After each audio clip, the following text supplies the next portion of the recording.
దాదాపుగా 170% ప్రస్తుతానికి అక్రమ సంబంధాల కుటుంబాలే ఉన్నాయి. 2 ఏళ్లకే 3 ఏళ్లకి లవ్, 10th లోనే లవ్, ఇంటర్మీడియట్ లో గర్భం.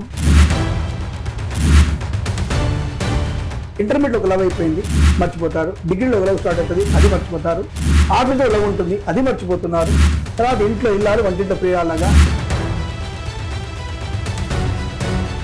తల్లిదండ్రుల యొక్క పాప పుణ్య ఫలితాలు ఇవన్నీ కూడా మన మీద ప్రభావం చూపుతాయి.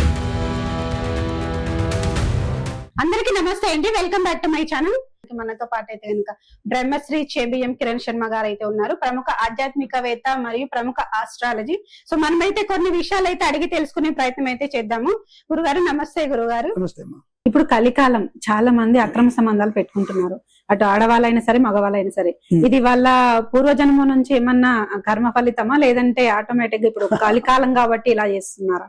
ఒకవేనంటే నిజం చెప్పాలంటే మీరు అక్రమ సంబంధం పర్ఫెక్ట్ మాట్లాడారు. ఇందాక నేను ఒక ఎపిసోడ్ చెప్పుకున్నా, మనం పిల్లలు వారి సొంత పెత్తనాలు చేసుకొని వారు చేసినటువంటి వ్యవహారం అనేది ఇప్పుడు చెప్పే మాట చాలా నచ్చకపోవచ్చు. చాలా మందికి ఆ విషయం నచ్చే అవకాశం కష్టం.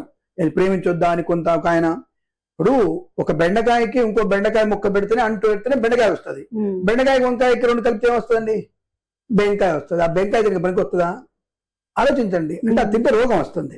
కాబట్టి సంకరం అనేది ఎప్పుడైనా సరే ప్రమాదాన్ని కలిగిస్తుంది. ఇప్పుడు నేను ఇప్పుడు కులమతాల గురించి మాట్లాడలేకపోయినా, మనం ఒక పద్ధతిలో వెళ్తున్నాం.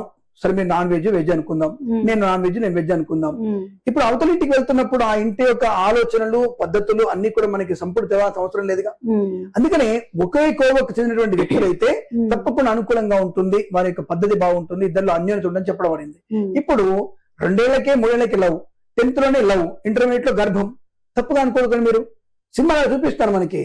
రెండవది, ఈ మధ్య కాలంలోనే అది ఇంటర్మీడియట్ లో డిగ్రీలోనే గర్భధారణ వల్ల అనేక మంది కాలేజీకి వస్తున్నటువంటి విషయాన్ని చూపిస్తూ, దాన్ని వెటకారంగా చూపిస్తూ, డిగ్రీలోనే వాళ్ళు గర్భధారణ వచ్చేసి దరిద్రంగా వచ్చేసారు. రెండవది, ముఖ్యంగా ఇప్పుడు నేను చెప్తున్నది, ఇంటర్మీడియట్ లో ఒక లవ్ అయిపోయింది, మర్చిపోతారు. డిగ్రీలో లవ్ స్టార్ట్ అవుతుంది, అది మర్చిపోతారు.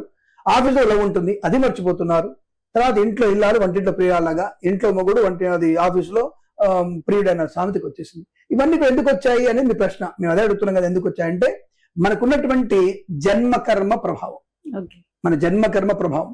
అందుకనే గర్భవతులు ఎప్పుడు కూడా లలితా పారాయణం, భగవద్గీత, మన పురాణ గాథలు చదవడం వల్ల పిల్లలు ఒక మంచి చైతన్యమైనటువంటి ఒక ఆధ్యాత్మిక భావనతో పిల్లలు పుట్టే అవకాశం ఉంటుంది, తెలివైనటువంటి వ్యక్తులుగా ఉండే అవకాశం ఉంటుంది. కాబట్టి గర్భవతులు ఎవరైనా సరే ఖచ్చితంగా మీరు భగవద్గీతని, రామాయణ ఇతిహాసాలని, లలితా పారాయణాన్ని, బృహస్పతి గ్రహ అష్టోత్తరాన్ని, బుధగ్రహ అష్టోత్తరాన్ని రోజు 30 సార్లు చదవండి, పోయేదేముంది.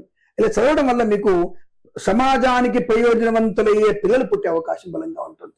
కాబట్టి ఆ విషయం ఒకటి. రెండోది, మీరు అన్నట్టుగా కలి ప్రభావం కూడా ఉంది, దాన్ని ఏం చెప్పట్లేదు. కాలపురుషుల ప్రభావం, కలి ప్రభావం, అలాగే కాలసర్ప దోషంలో జన్మించిన వాళ్ళ ప్రభావం, ఇలాంటి వాటి వల్ల వాయు వరుసలు మర్చిపోయి చేసినటువంటి దౌర్భాగ్య పనులు కూడా ఇవన్నీ కూడా మనకి ఒకటి జన్మజాతమైనటువంటి హేయమైన చర్య, పునర్జన్మ వాసనలు, పూర్వజన్మలో చేసినటువంటి నికృష్టమైనటువంటి పనులు, దానివల్ల వచ్చేటువంటి పాపకర్మ, ఈ జన్మలో చేసినటువంటి పాపకర్మల ఫలితం, తల్లిదండ్రుల యొక్క పాప పుణ్య ఫలితాలు ఇవన్నీ కూడా మన మీద ప్రభావం చూపుతాయి. కలి ప్రభావం చేతనే ఇటువంటి అక్రమ సంబంధాలకి నిలవైనటువంటి ప్రతి దాదాపుగా 170% ప్రస్తుతానికి అక్రమ సంబంధాల కుటుంబాలే ఉన్నాయి.